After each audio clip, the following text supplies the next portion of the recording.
Hi guys! Tara samahan nyo kami mamasyal dito sa Dinosaur Island. Perfect nga tong pang family bonding lalo na pag meron kayong mga bagets. 2 oras mahigit lang yung binahe namin. Galing kaming San Miguel papunta sa Mabalacat, Pampanga.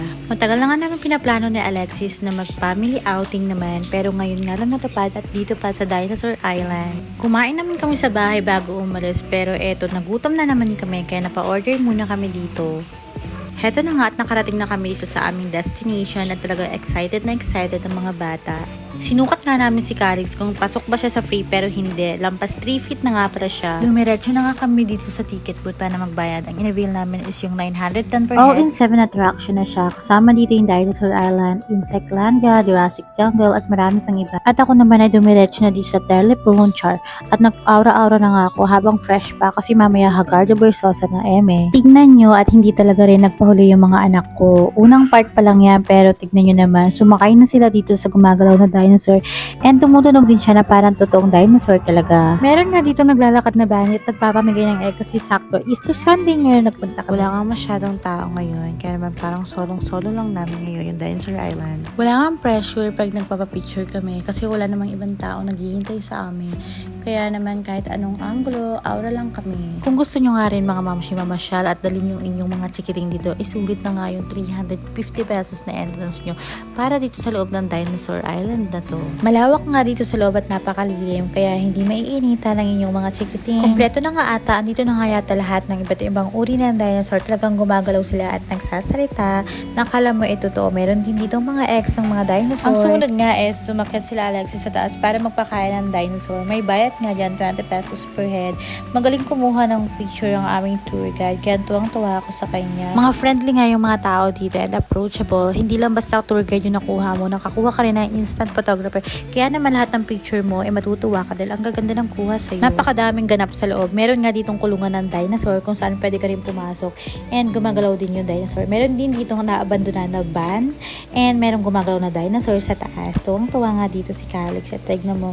Meron bang maliit na dinosaur sa loob at gusto niya pang hawakan? Aba, mamshi, kung hindi pa nga nakapag-beach ang inyong mga anak, meron nga ditong white sand na pwede rin paglaruan ng inyong mga anakis. O, diba, kompletos Ricardos na. Sobrang aliw nga lang dito mga mamshi. Hindi lang siya pambata, pang matanda rin siya.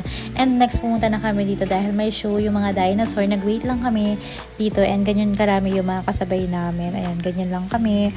And meron 3 dinosaur na sumasayaw dito. And nagulat nga ako dahil kinagat niya nga yung mga tao sa harapan niya. And ayan, buti na lang nakapesto pala kami sa taas. And next naman is dito na kami sa 7D cinema. Ayan, kineme. So, ganyan-ganyan. Nahilo nga ako dyan.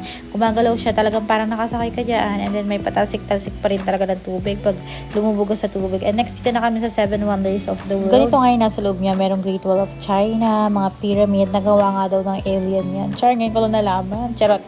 So, ayan, nagpa-picture din sila Daddy and Ethan dyan dahil nga galing sila sa Brazil, char. So, next naman, dito na kami sa Jurassic Safari Jungle. Nakasakay nga kami dito sa train habang naglilibot at meron nga dito mga nakakalat na namatay na dinosaur and may mga fossil, mga buto-buto na mga dinosaur. Meron din dyan, gugulatin ka na lang bigla, na sisingit. So, ayan, after nga dyan, nagutom nga kami and kumain muna kami. Pwede kayo magmerienda dito sa loob. Finally, andito na nga kami sa Insectlandia. Andito nga sa loob yung iba't ibang uri ng mga insect katulad ng butterfly, beetle, spider at marami pang iba. Meron nga rin sa loob Botanical Garden at Insect Museum. Ito na nga yung pinakahihintay namin kasi meron na namang show yung mga insect dito. So sumayaw-sayaw nga lang sila sa amin. Wala ngang talent sa pagsayaw yung mga anak ko. Nagmana yata sa akin. Charot. Overall, ang ganda ng experience namin dito sa Dinosaur Island. Dahil hindi lang pang bagets, nag-enjoy din yung mga mommy and daddy. So, ayan, marirecommend ko siya sa inyo. And lastly, dito na kami sa Fossil Museum kung saan naka-display yung mga buto ng mga dinosaur. So, after nga nito is nagpaalam na kami sa aming tour guide and nag-thank you na rin. Sobrang ganda and sulit na yung 350 nyo kung gusto nyo ma-experience yung Dinosaur Island. Kagabihin na nga kami nito pa uwi at nauna na ang nalobat yung cellphone na Alexis. Kailangan pa namin mag-waste pa uwi at kami ay bakan maligaw. Kumain nga pala muna kami dito sa Ningnangan bago kami umuwi at ang in-order namin is yung bulalo at saka yung sisig nila. Thank you for watching and don't forget to like this post.